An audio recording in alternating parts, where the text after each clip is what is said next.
Alright, hello everybody, Zaxtor99 with another first impressions review of a game called DX Ball 2. This is an old school, brick breaker, Arkanoid type game, and I typically like these kind of games when they're done well. Now, I know DX Ball 2 from, years ago, many years ago, back on like Windows XP and even, Windows 98 was an amazing game. And I remember playing this game quite a bit. And now we have this game available to us on Steam in a 20th anniversary edition brought to us by Longbow Games. It does come in at a price tag of $6.99 in US currency. And right now, guys, it has 94 reviews. 98% of those reviews are positive. But will DX Ball 2 impress me? And is it good enough to beat my favorite brick breaker game of all time? A game I scored back in, I believe, April or May of this year, and that would be Brickfest, which I believe got a 97% score from me on overall value and gameplay and fun and all the criteria I grade these games on. We'll be back right after this to go ahead and give you my first impressions of DX Ball 2.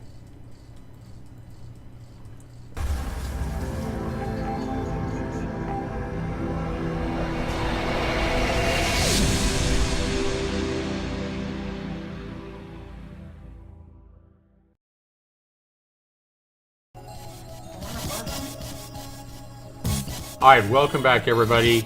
So here we are, guys. We have Suma's McNally's 20th anniversary edition of DX Ball 2. And it looks pretty good here. It kind of shows all the different power-ups: explode, fireball, lightning, grab paddle, laser paddle, all these different power-ups that you can get. The blue ones are all good, the red ones are bad. And then, these are kind of neutral: mega ball, split ball, etc. Expand paddle, shrink paddle. So obviously the blue one is there as good, red is bad, gravity ball, etc.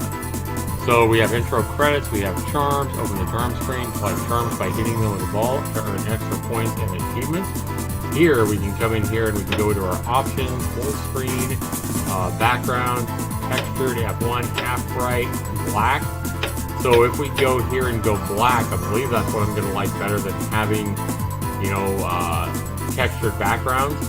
We'll try the different ones. Classic textures, disable, enable. Let's go disabled here. And floating scores, we'll just leave that enabled. Let's go ahead and jump in and hit play. So here, guys, we have a lot of different levels. I believe this game calls them boards. And we can go to whichever one we want. And I'm just going to go into the first one here, the Board Pack 1 Anniversary Set. And it shows who made or who put together these this level pack, if you would. Let's go ahead and jump into that and hit new game. Alright, guys, here we go, and let's see how this game plays. Oh no! Alright. Oh man, I love the sound effects, guys. Absolutely love the sound effects here on the game. I like how the power-ups kind of bounce around. And now I'm remembering all of a sudden why I like this game so much. Back in the early 2000s, 15, 20 years ago, when I played this game. The physics are a little bit wonky, but it definitely, creates a little bit of variety in how the game plays and makes it a little bit more interesting, I guess. So I do remember this. The fonts for the score are not the best, but one thing I really liked about this game back in the day was all the different power-ups and stuff like that. This game has so many different power-ups, the dynamite and everything like that. Red one, we don't want to get that. I know we do want to collect the blue ones. This one's going to allow us to shoot. So now we can shoot the brick for a short time, I do believe. We don't want to get that one. So we do want to go ahead and blast as many of these bricks as we can. What is this one? An extra ball? Oh no, that made us larger. Yeah, size is everything, right, guys? Alright. Bam, bam, bam, bam. Another blue one. Can't hurt, right? Oh, we got the electricity. The magnetism, if you would. Yeah, this game is a little bit quirky. I mean, it is a little bit old, but it just definitely reminds me of the old DX Ball 2 that I played probably 15, 20 years ago. Back in the day. I mean, this is a 20th anniversary brought to us on Steam. Now, I did play this game for just a few minutes a couple of days ago when I first purchased the game, and I gotta say, I did not like the old school textured backgrounds. The reason I didn't like the old school textured backgrounds is because it's so hard to see the ball against them. But fortunately, this game does have in the options the ability to go a black background here, and it makes it so much easier to see kind of, you know, where your ball's at. But if you can't see your ball, that definitely takes away the immersion and the fun, I think. You know, maybe I'm just getting old and, you know, I can't see as clearly as I did back in the day, but I don't ever remember having a problem back in the day, but I did not like the textured backgrounds the first game or two I played of this a few days ago, and I never saw the option to turn those textured backgrounds off. So this game is fine. I like the fact that it has the option so you can make the background black, and you know, the gameplay here feels as good as I ever remember it playing. And I remember I used to play this game for hours back on my old school computer. You remember those old school computers like the AOL dial-up computers? They were beige in color, big old desktop tower that was beige in color, and you know how it bragged because you had, I don't even know, like 256 megabytes of total RAM or something like that. Yeah, those were the days. Back when you had to listen to all those weird sounds on dial-up to connect online, and sometimes you couldn't even get a connection because you would have to call like a local number to connect to like AOL or Earthlink or whatever dial-up provider you were paying for. It would use up your phone line, so you know, if your aunt or your mother or anybody was calling on your home phone number, either they wouldn't, you know, you wouldn't be able to answer the phone and they wouldn't be able to get through, or you would lose your internet connection every time a phone call came in. And remember, back in those days, people had like pagers. Nobody had cell phones back then, or most people didn't have cell phones back in the early 2000s, late 1990s. So the only way you could call somebody was on, you know, the home phone lines. So it was just a completely different world back then when DX Ball 2 was such a big game for me. Back then we didn't have, you know, indie game resources with thousands of games like we have today with Steam and stuff like that. A game like DX Ball 2 back then was, you know, a really popular game, and you know, there just wasn't that many good brick breaker games back then. I am more than happy to say, would you like to post your online score? Sure. So we posted it to Steam, I would assume, and here we also see that it gives us where we placed, the Zaxtor 99, what board we were doing, our score, and we are 548th place. And then we can also look at our local scores here and see that, yeah, I'm the only one with a local score here. Go back to the menu, and here, guys, again, we can choose to play. We can look at the credits, we can go into charms, and okay, we can come in here like that, and we can see the rarity of the items that you can get as well. Man, that is just really cool. I like that. So go back into play, and right now, guys, it looks like you have the I mean, we have hundreds of levels here. We have 100, 200, about 250 different levels that you can play on. So you can go into the anniversary set here, and you know, you can go and look at all the different levels of bricks.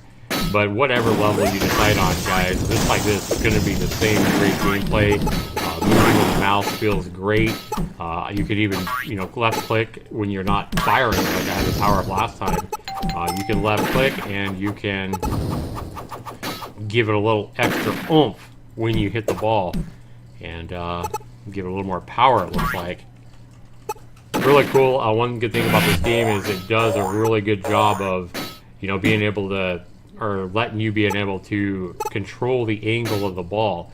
So if you hit it on the left-hand side of your paddle, it's going to go off to the left, depending on the, you know, the angle that it's at on your paddle. So a lot of control, and this feels like the old school, you know, DX Ball 2 that I played back on Windows. I really like how they brought it back just as it played, same kind of mechanics, same kind of everything that I remember from so many years ago. And I can feel right away that this game is a fantastic game.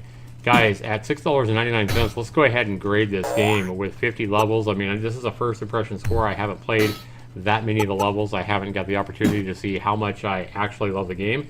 But I think you're going to have a fantastic value here in this game if you like these kind of, you know, breakout games. This is a very good one. The controls are amazing. The power-ups are a lot of fun. The graphics are still, you know, plenty good today for this kind of a game. And I've always loved this game, so, you know, there's going to be a little bit of old school nostalgia and bias coming from me on this game. So, guys, at $6.99, value is the most important criteria in any of these games that I play. And for DX Ball 2 at $6.99, I think the value here, if you like these kind of games, is going to be extremely high. I know that I love these kind of games. And guys, I have to say that I will probably get well more than 7 hours of gameplay out of this game in the next 6 months to a year. Probably won't get that many hours of it, you know, on the first day I play it. But really what I'm looking for to get a good value score is getting that cost per hour under $1 per hour. And I think that's going to be pretty easily done with this game. It might just take, you know, a little bit of time, depending on how much you like this game and how much you like these kind of games. But my score, guys, for value here on DX Ball 2, even though it might seem a little bit high, a little bit higher than some of these games, I like the price. I think it's more than a fair price, and I'm giving this game a 40 out of 40 for value. Next criteria, guys, is how much fun is the game to play? Well, it's worth 30 points, and how much fun a game is to play definitely matters a lot more than the graphics or the immersion or a lot of the other details that we might jump to kind of grade, you know, at first look. But don't judge a book by its cover, because with a good game like this particular game, or Brickfest that I graded earlier this year, or even I believe it's called Hot Pink, was another really fun, really good Brick Breaker game that came out earlier this year. But this one's a good one, guys, and I think this game's a lot of fun. You know, you can definitely come home after a long day at work or school and kind of veg out and just play a single-player game if you don't want the stresses of the online toxicity in some of these games that we sometimes see. You know, just a nice, relaxing game where you play by yourself and you just try to hit the ball and clear out all the bricks. So, I think this game's quite a bit of fun, guys. Granted, it may not be as much fun to some people as others. This is kind of the subjective part of my scoring. But, guys, I'm going to go ahead and give the fun on this game a 27 out of 30, a very high score, because I think these games are a lot of fun to play. And this particular game definitely is a little bit more fun just because there's so many different power-ups and the game's a lot, you know, really interesting to play. Just like right now, you kind of see the ball moving in slow motion and kind of having some weight to it. So really interesting there. Next criteria, guys, is controls and bugs. It's worth 20 points because, let's be honest, it doesn't matter how good a game looks or maybe even how much fun the game is to play if it's super frustrating because it has a lot of bugs or the controls are really bad. But that's where DX Ball 2 really scores high, is because the controls for your mouse are amazing here in this game. And I haven't seen any bugs yet that would make me think that I need to take any points away from the 20 out of 20 score. And that's exactly what I'm going to go ahead and give this game, based on my first impressions of the game, is a strong 20 out of 20. Next part of my scoring, guys, is graphics and sound. How good are the graphics and how good are the sound for this game? It's worth 10 points. And the, you know, least important part of my scoring. Graphics and sound, guys, for this kind of a game, I mean, it's an old school game brought back to life here in the year 2018. And you certainly wouldn't expect this game to compete with some of the, you know, higher graphic games or 3D breakout games or something like that we have today. I mean, this is an old school game, and I think it looks great considering this is a 20-year-old game. I think they've done a fantastic job on delivering this game. You know, and maybe even improving on the some of the effects and stuff like that we used to see 20 years ago. Guys, I'm going to go ahead and give this score a 9, not a 9, but I'm going to go ahead and give it a graphics and sound. The sound's pretty good. Graphics are pretty good, guys. I'm going to go ahead and give it an 8. 8 out of 10 sounds good for the type of game that it is. I think this game deserves an 8 out of 10. If you add that all up, guys, 40 out of 40 for value, 27 out of 30 for fun, 20 out of 20 for controls and bugs, and then 8 out of 10 for graphics and sound, guys, you wind up with a score of a 95%. And 95 is definitely a high recommend, guys, and that is going to give DX Ball 2 one of my indie gems of the year. Now, I believe I only have 12 or 13 indie gems of the year so far in 2018, and we're almost at the end of the year, so be sure you check at the first part of 2019, probably the first few days. I definitely am going to make a best of 2018 indie games, and we'll see in that video if DX Ball 2 can make my indie game selection for 2018. But guys, 95% on this game is my score. I definitely like these kind of games, and this game goes to show, because 2 of the dozen or so indie gems of the year that I've chosen, my indie gold gems of the year, have been Brick Breaker games like this one. I believe that Brickfest scored a 97. Brickfest comes in at a little lower price, and it is a fantastic game. But this game is right up there with it, guys. And in fact, when I play this game some more and get into some of the other levels and stuff like that, I may nudge the score up a little bit on this, and it might be right up there with Brickfest. But this is definitely one of the better Brick Breaker games that you can get on Steam. I've played a bunch of these kind of games on Steam over the past 4 or 5 years, and you definitely can't go wrong by going ahead and spending the $6.99 to get this game. And if you used to love DX Ball 2, back in the old days of Windows 98 and Windows XP, if you remember playing DX Ball 2 and liking it, then you definitely can't go wrong here. This game gets my high recommend, and again, makes one of my rare Zaxtor Indie gems of the year. So it is a Zaxtor Indie Gold selection, and be sure you check this game out if you like these kind of games. So 95% is my score, guys. I want to go ahead and thank you for watching. This is Zaxtor99. You guys have a great day out there, and let me know in the comments below if this video has sparked you to go out and buy this game and support the developer. Definitely let me know. I would love to know that. And if you have any other comments, be sure you put them down below. Be sure you rate my video, guys. Thanks so much for watching, and Happy New Year to you all. Have a good one, everybody. Take care.